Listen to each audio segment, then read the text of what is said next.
Nous sommes réunis aujourd'hui dans le cadre d'un atelier de partage et de réflexion sur le thème genre, son intégration dans les activités du projet Vivre avec l'eau.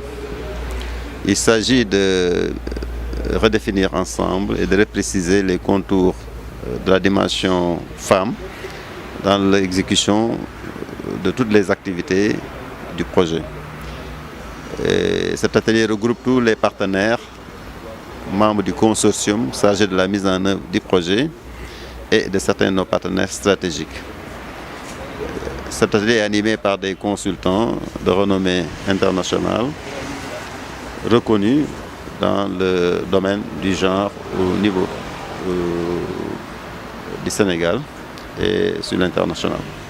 Le projet Vivre avec l'eau, c'est une contribution de la coopération britannique à travers son fonds de développement appelé DFID pour l'amélioration de la résilience de 920 000 personnes face au phénomène d'inondation dans les communes de la banlieue de Dakar. Notamment, il s'agit d'exécuter le projet dans 10 communes. Il s'agit de la mise en place d'infrastructures d'assainissement, notamment de drainage d'eau pluviale, de mise en place de systèmes de collecte des ordures ménagères, l'aménagement de certains petits périmètres maraîchers pour l'exploitation de certaines spéculations agricoles pour développer l'agriculture urbaine dans ces zones, l'aménagement d'espaces publics de détente, parce que c'est des aménagements qui manquent beaucoup dans ces quartiers compte tenu de leur configuration et la densification de l'occupation de l'habitat. Et il y a un important volet renforcement de capacité, notamment pour les femmes, pour développer leur résilience face à ces phénomènes d'inondation et aux phénomènes aussi connexes à ces questions d'inondation. La place de la femme est très importante dans tout projet. Parce que la femme occupe une place très importante dans la lutte contre les inondations. Parce que ce sont les premières personnes qui sont les plus affectées par les inondations. C'est la femme qui vit d'abord les affres des inondations avant les hommes. Et vous comprenez que cette question de genre et redéfinir ensemble et vraiment de ne pas perdre de vue l'importance de la place de la femme dans le cadre de ce projet est d'une importance capitale. Parce qu'on ne peut pas faire un projet de cette nature en ignorant les femmes. Et je pense que c'est avec les femmes que le projet se fera et c'est avec les femmes quand même que nous allons quand même réussir les objectifs qui nous sont assignés dans le cadre de ce projet. Et le bailleur de fonds tient beaucoup compte de l'aspect genre dans l'exécution de cette composante. Donc il y a un binôme résilience-genre ou bien genre-résilience. La phase 1, c'est une phase qui se déroule présentement dans la commune de Yeumbeul Nord où nous sommes en train d'intervenir de manière active dans le cadre de la mise en place d'infrastructures de drainage d'eau pluviale, dans le cadre de l'aménagement des bassins, dans le cadre aussi des ateliers de formation des femmes, des jeunes et de la mise en place des structures locales pour que les populations puissent prendre en charge certaines questions liées au phénomène des inondations et à d'autres questions sociales qui se posent à leur environnement.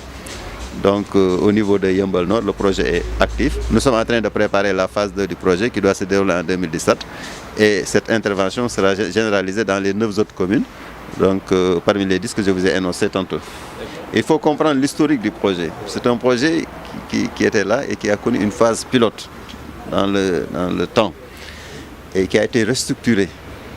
Et c'est pendant la phase de restructuration qu'on a confié le projet au CRES. Et c'est dans ce cadre qu'on a monté l'unité de coordination de ce projet. Donc nous sommes dans une phase active, ça fait même 6 mois que nous avons redémarré les activités. Donc maintenant, c'est à partir de maintenant, en part de 2017, que nous pouvons ficeler le budget pour la réalisation des 9 autres communes qui restent pour dire que nous allons vers ça. Nous sommes en train de préparer le budget pour les 9 autres communes. Et en ce moment, on pourra vous dire que pour les 9 autres communes, voilà le budget qui est prévu pour réaliser l'ensemble des activités. Alors, c'est nous, en tant que REFDAF, qui avons été choisis pour travailler sur cette question du genre dans le projet Vivre avec l'eau, qui, comme on l'a dit, est un grand projet de gestion participative des inondations, avec comme objectif principal le renforcement des populations, des capacités des populations sur la résilience climatique. Alors, dans ce cadre de ce grand projet de la coopération britannique, le REFDAF, que j'ai l'honneur de coordonner, agit dans 3 composantes principales de ce projet-là, à savoir dans le grand projet, là, il y a le renforcement des capacités des populations. Il y a deuxième composante, la participation communautaire, parce qu'on est aussi chargé de mobiliser les communautés à la base. Et on est surtout chargé de l'implication, de la prise en compte, je dirais, de la dimension genre dans toutes les activités du projet. Alors cette composante-là, à notre avis, est principale, est très très importante, car quand on parle d'inondation, quand on parle de gestion des inondations, on ne peut pas ne pas parler des femmes. Parce que quand il y a inondation, on a beau dire, mais ce sont les femmes qui sont là. Quand les hommes sont partis travailler, quand les enfants sont partis à l'école, ce sont les femmes qui restent dans les maisons et qui se débrouillent en fait pour gérer le quotidien, pour que la vie, malgré l'eau qui envahit toutes les maisons, puisse quand même être supportable. Alors on ne peut pas organiser un projet aussi grand sur la gestion intégrée des inondations sans pour autant mettre les femmes au cœur de ce projet-là. Moi, je pense que ce sont les femmes qui doivent être au cœur de ce projet-là, que les femmes ne doivent pas être laissées en rade, comme on le constate souvent, parce que quand il s'agit de faire le travail à la base, le travail qui est difficile, de par exemple avoir des postes quelque part ou parler aux journalistes, les femmes sont en arrière-ligne. Alors nous, on est là quand même pour que les femmes puissent être dans le cœur du projet Vivre avec l'eau, qu'elles soient consultées dès le départ, qu'elles fassent partie de toutes les structures qui sont mises en place, aussi bien au niveau local qu'au niveau départemental et au niveau national. Pourquoi pas? Parce que nous, dans notre mission, on a la création des cellules dans les quartiers. Et dans notre mission, on a aussi le fait de fédérer ces cellules-là dans des réseaux, d'abord au niveau des communes.